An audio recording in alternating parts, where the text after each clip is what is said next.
desa bernama Nasa, hidup sepasang suami istri bernama Ki Hajar Salokantara dan Nyai Salokantara.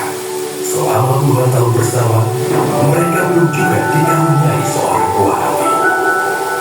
Suatu hari, Ki Hajar Salokantara berpamitan untuk pergi bertapa ke Gunung Telomoyo dan meminta keajaiban seorang buah hati.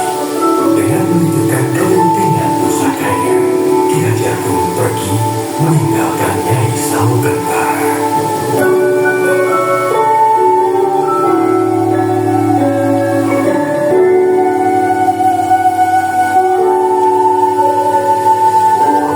Setelah berbulan-bulan lamanya, Nyai Salokantara akhirnya mengandung seorang anak. Namun, takdir semesta menciptakannya. Anak yang dikandungnya bukanlah seorang anak manusia, melainkan seekor ular naga yang bisa bicara. Ia memberi nama naga tersebut Baru Kente, nama yang diambil dari kelintingan pusaka milik Ki Hajar Salokantara.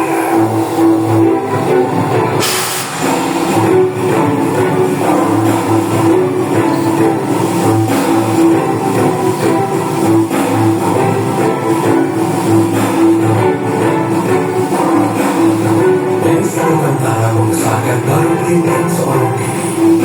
Baru Kelinting memiliki kekuatan untuk berbagi segala sesuatu dengan hembusan nafasnya.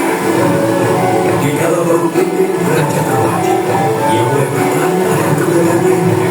Nyai Salokantara kemudian menyuruhnya pergi untuk menemukan ayahnya di Gunung Telomoyo dengan membawa bukti berupa kelintingan. Nyai pun berpesan, Baru, di luar sana akan banyak orang yang tidak menyukai rumahmu. Jangan pernah kau membalas kejahatan dengan kejahatan. Percayalah, hanya kebaikan yang akan membawa ketentraman di muka bumi ini. Jika sesuatu terjadi padamu, peganglah dengan usaha ini dengan erat. Senantiasa, semesta akan menolongmu. Hati-hati, Baru pun terbang meninggalkan tempat tinggalnya untuk menemui ayahnya Ki Hajar Salokantara.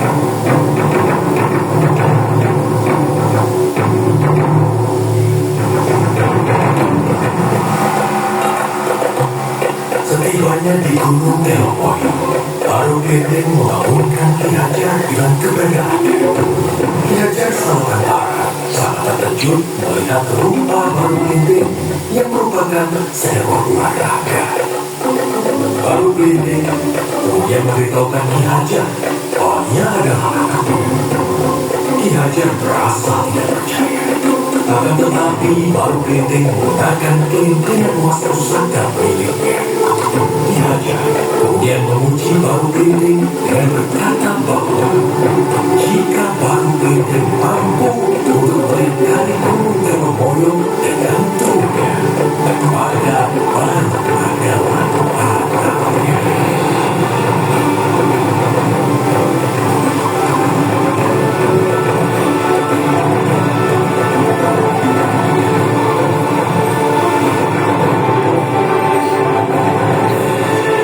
Dengan keberhasilan baru, Ki Hajar kemudian berpesan, "Wahai Baru Kelinting, kau memang anakku yang dikaruniai oleh semesta.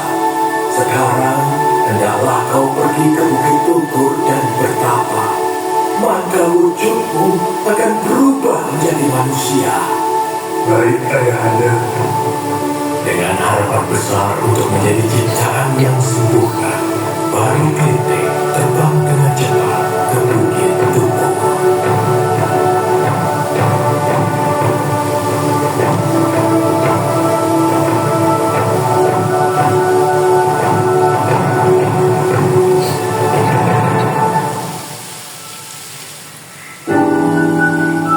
Namun di perjalanan, ia melewati suatu desa yang dilanda kemiskinan.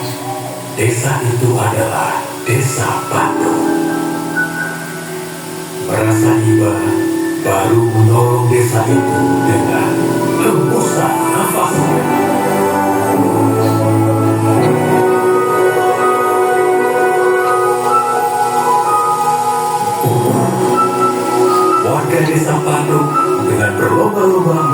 semua makanan itu. Saat yang bersamaan, semesta mengubah Baru Kelinting menjadi seorang anak manusia.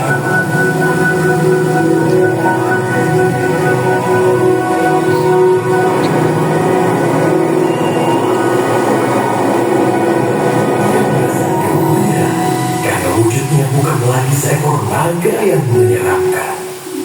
Tiba-tiba, perut Baru Kelinting berbunyi kelaparan.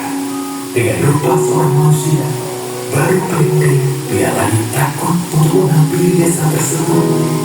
Dia berjalan mendekati desa dan meminta makanan pada salah satu warga. Akan tetapi, Baru Kelinting malah diusirnya. Siapa kau anak kecil? Di sini tidak ada makanan untuk. Semua ini hanya untuk kami. Warga desa Patung. Pergi kau dari sini.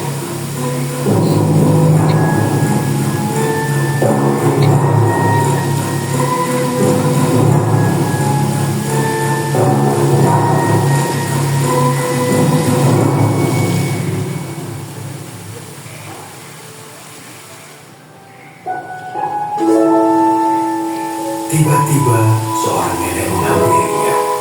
Nenek itu menanyakan mengapa Baru menangis. Kemudian Baru bercerita bahwa warga desa Patung mengusirnya. Mendengar cerita Baru, nenek itu mengajak Baru ke halaman rumahnya dan memberikannya sepiring makanan. Lalu nenek itu menceritakan sifat asli warga desa Patung yang angkuh dan serakah. Seberapapun keajaiban yang terjadi kepada mereka, mereka tidak pernah menyampaikan rasa syukur kepada semesta. Kemudian nenek itu berpesan kepada Baru, jika ia mendengar gemuruh langit, maka segeralah pergi ke bukit paling tinggi. Dari sana, ia akan dapat melihat kawah semesta.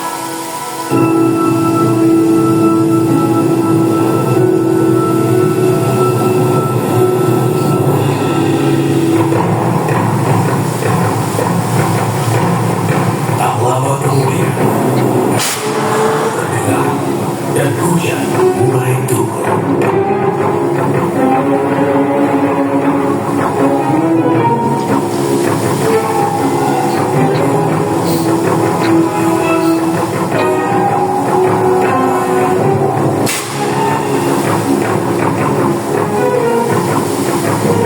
Dari kejauhan terdengar suara minta tolong. Baru Kelinting melihat warga desa Patung yang ada banjir besar. Melihat kejadian tersebut, Baru teringat perkataan ibunya. Jangan pernah kau membalas kejahatan dengan kejahatan. Percayalah, ada kebaikan yang akan membawa ketentraman di muka bumi ini.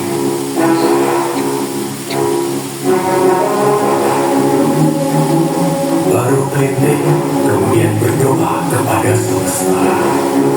Wahai semesta, kembalikanlah wujudku seperti semula.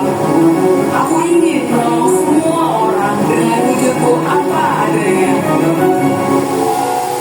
Dengan wujud ular naga seperti sedia kala, Baru Kelinting menolong warga desa Patung dari bencana banjir tersebut.